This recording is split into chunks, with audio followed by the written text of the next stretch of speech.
Presentamos De cerca con tu artista en Pop 98.9 FM. Buenas tardes, ¿cómo están? Gracias por continuar con Pop 98.9 en una nueva entrevista para escuchar una canción nueva que está de toque. Así que Rita Bunny les da la bienvenida y hoy tenemos el honor de entrevistar a Martina de Dragonette. Así que welcome, how are you? I'm great, thank you. How are you? I'm fine, pretty happy for that we are going to have this interview right now in the radio, and then we're going to play your song. Amazing. Nice. Okay, so your music have the best both pop world and as well electronic music, of course. How do you keep the perfect balance? Well, I don't know. I never kind of consider that I'm writing either. I don't consider that I'm writing electronic music or pop music. I'm just writing songs that make me feel good in the moment or make me feel some emotion in the moment. I come from a very like folk and jazz background, and so often when I'm writing I try to put my head in a completely different genre of music, like what would Dolly Parton do over this, and so that I can kind of make a song that sounds like something different, not pop or not EDM.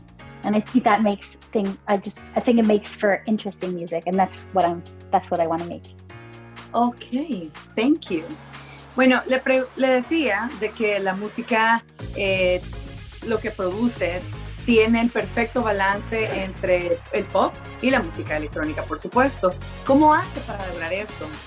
Bueno, ella nos comenta que realmente no se pone a pensar, quiero que esto suene bien pop o bien electrónico, simplemente ella se sienta a escribir las canciones y lo que la inspiración le traiga. Por ejemplo, hay otros artistas que ella admira. Bueno, pues el ejemplo de Dolly Parton, de que ella solo es ella y suena excelente, entonces eso es lo que ella busca y realmente eso tenemos nosotros como resultado en canciones tan buenas como las que Dragonette nos da. Okay, so during your career, you have been working with a lot of great artists like Cyndi Lauper, for example, oh my God, DJs like Don Diablo, Cascade, and some others. Have you ever thought this will happen when you decided to start a band? No, because I didn't even know when we started. I didn't even know that was a thing. And actually, when we started, it wasn't very common to have, multiple artists on a track. Like now, everything is like this person featuring that person and that person, and so when we started, I didn't understand that. And then the first one I did, the first collaboration I did was with Basement Jaxx. Do you know them? With your head at, with your Classic. Head at. Yeah, so we did a song that it was called Take Me Back to Your House, and that was the first time I just walked into their studio in London, and I was like, I don't know how to do this. I don't know how to write with strangers. And so that was my first experience, and it was really good. It became a single. We made an insane video. If you've never seen it, you should watch it, everybody, because it was so crazy to make. Anyway, so then I guess that felt like an exception to what I did in the band. But now it's kind of like how I always did. And so no, I didn't think that would be a thing, and I didn't think I would have so many amazing relationships with so many different talented musicians and DJs, but now that's almost all that I do. I'm working on an album that is just mine, Dragonette, but I will always be working with other people releasing music in collaboration with other people. It's great. It's so fun, and it's so nice that I get to keep doing it, even though I can't travel around and write with them in person. Okay, nice. Thank you. Le comentaba que durante su carrera ha podido trabajar con artistas increíbles, imagínense, de la talla de Cyndi Lauper, por ejemplo, Don Diablo, Cascade, que si alguna vez se imaginó que esto iba a pasar, trabajar con artistas así, cuando decidieron comenzar la banda. Me comenta ella que por supuesto que no, que ni siquiera se imaginaba que iba a estar en una banda, que ella es una, hace música realmente, y que las cosas se fueron dando. Tuvo la oportunidad de trabajar con increíbles artistas y dice que lo importante para ella es seguir trabajando y que agradece bastante la oportunidad de poder conocer tanta gente tan distinta, con tanto talento, y sabe que va a seguir teniendo esta oportunidad. Entonces, por ejemplo, hay artistas con los que ella ni pensaba trabajar, pero que esto le emociona bastante porque es parte de su carrera, de su formación como artista y como su evolución también. How did the music video for Summer Thing come to be?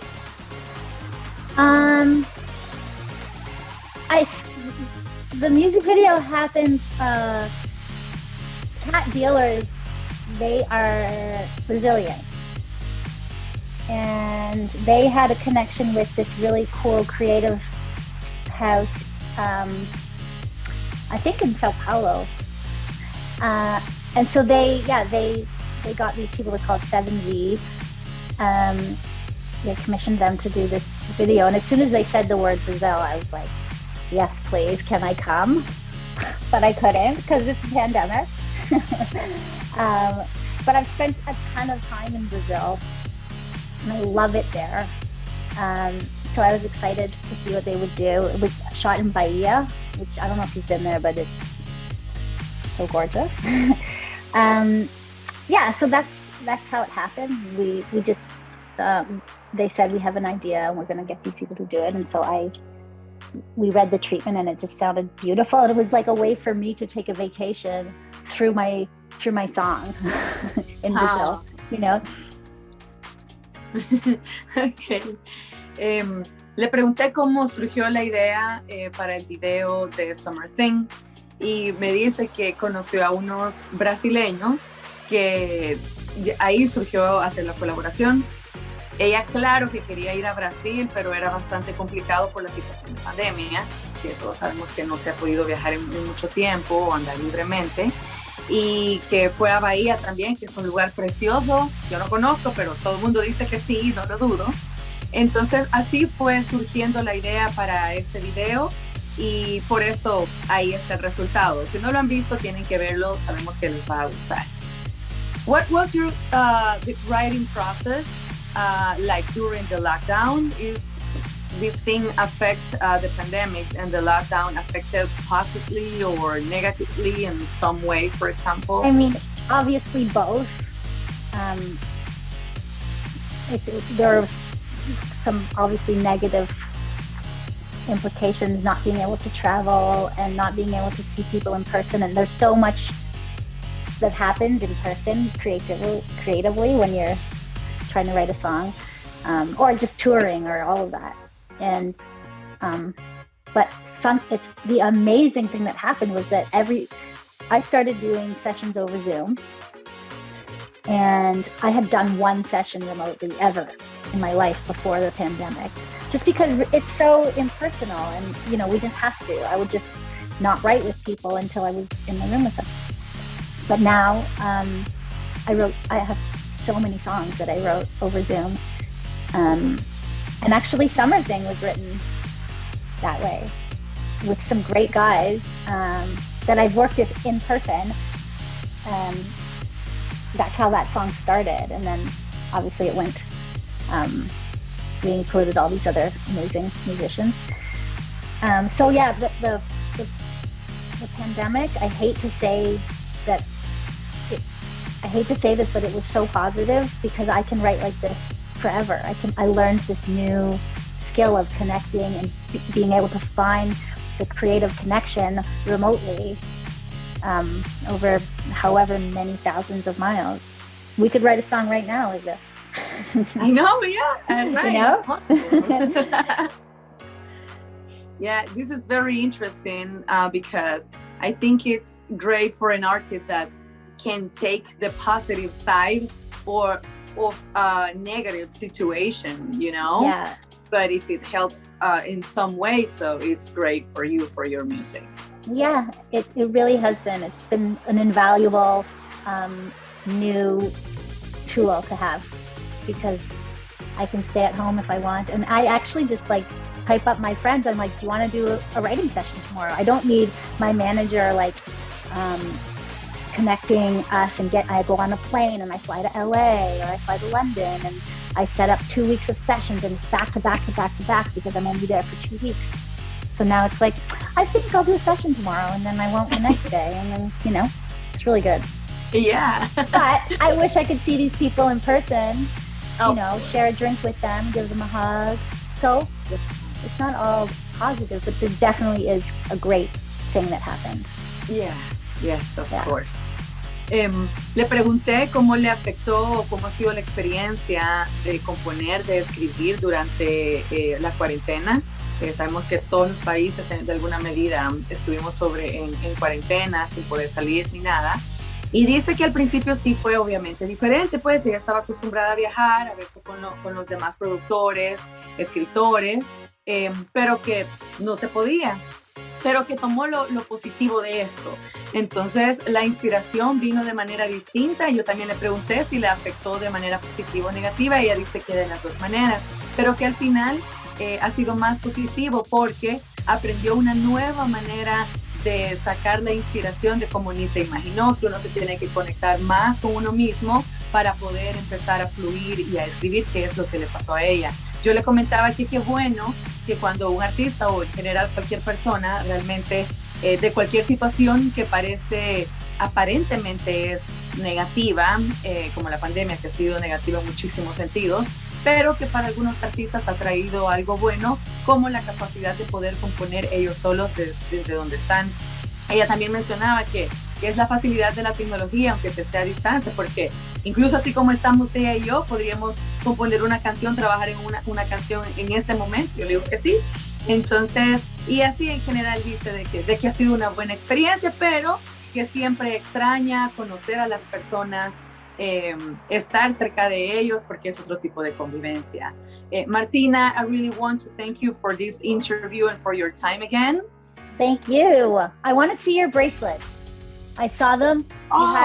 Let me see. I want to see up close.